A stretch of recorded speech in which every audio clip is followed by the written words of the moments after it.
Hi வணக்கம் மக்களே. எல்லோரும் எப்படி இருக்கிறீங்க? எல்லோரும் நல்லா இருக்கீங்கன்னு நினைக்கிறேன். ஸோ இன்றைக்கி நாம் என்ன பார்க்க போகிறோம்னாக்கா ஆரி ஒர்க் ப்ளவுஸ் மெயின்டெனன்ஸ் தான் பார்க்க போகிறோம். ஸோ இப்போது நிறையா பேர் என்கிட்ட கேட்குற கொஸ்டின் வந்து ஆரி ஒர்க் ப்ளவுஸ் வந்து எப்படி மெயின்டைன் பண்ணுறது, அதில் ஒரு வீடியோ போடுங்க அப்படின்ற மாதிரி என்கிட்ட நிறையா பேர் கேட்டிருக்காங்க. ஸோ அதனால் நான் இந்த வீடியோ செய்கிறேன். ஏன்னா இது நிறையா பேருக்கு யூஸ்ஃபுல்லாக இருக்கும்.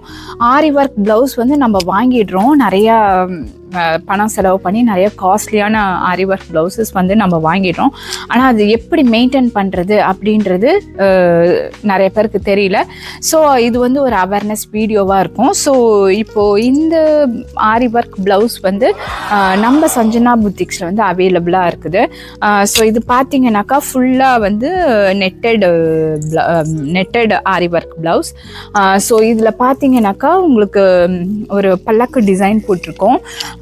ஸோ இது வந்து ஃபுல் அண்ட் ஃபுல்லாக அப்படியே பேக் சைடு வந்து நெட் இருக்கும், ஃப்ரண்ட்டில் வந்து இந்த மாதிரி ஒரு டிசைன் வரும். ஸோ இது வந்து உங்களுக்கு வந்து எஸ்லேருந்து 2XL சைஸ் வரைக்கும் இந்த ஆரி ஒர்க் ப்ளவுஸ் வந்து அவைலபிளாக இருக்குது. ஸோ இப்போ வந்து நம்ம எப்படி ஆரி ஒர்க் ப்ளவுஸ் வந்து மெயின்டைன் பண்ணுறது அப்படின்றத பார்ப்போம்.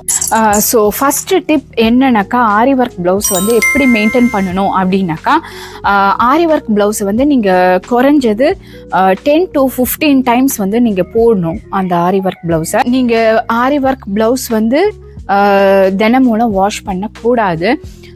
அதாவது போட்ட உடனே ஒவ்வொரு தடவையும் போட்ட பிறகாடு உடனே வாஷ் பண்ணக்கூடாது. அதை வந்து அப்படியே போட்டுட்டு அதை எடுத்து காத்தோட்டமான இடத்துல வச்சுட்டு மடித்து வச்சுட்டு ஒரு 10-15 டைம்ஸ் போட்ட பிறகாடு தான் நீங்கள் வந்து அதை வந்து ஒரு ஜென்டில் வாஷ் பண்ணணும். ஸோ அடுத்த டிப்ஸ் வந்து நம்ம நெக்ஸ்ட் வீடியோவில் பார்ப்போம். ஸோ இந்த வீடியோ வந்து உங்களுக்கு பிடிச்சிருந்தா ஷேர் பண்ணுங்கள் இந்த வீடியோவை மற்றவங்களுக்கு. எங்கள் சேனல் சப்ஸ்கிரைப் பண்ணுங்கள். ப்ளஸ் உங்களுக்கு வேறு என்ன கொஸ்டின்ஸ் இருந்ததுன்னா நம்ம கமெண்ட் செக்ஷன்ஸில் போடுங்க. உங்களோட கொஸ்டின்ஸ்க்கு எல்லாத்துக்குமே நான் வந்து உங்களுக்கு பதில் சொல்கிறேன்.